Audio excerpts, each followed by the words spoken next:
How to enable or disable show surface updates on the Samsung Galaxy S24 series.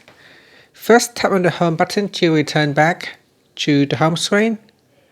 And from the home screen, swipe down at the top, then tap on the settings icon.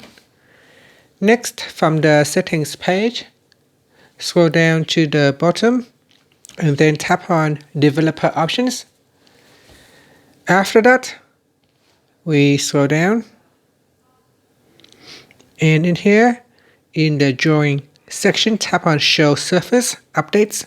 Tap on the toggle button to turn it on. Now you can see here, it will flash the entire window surfaces when they update.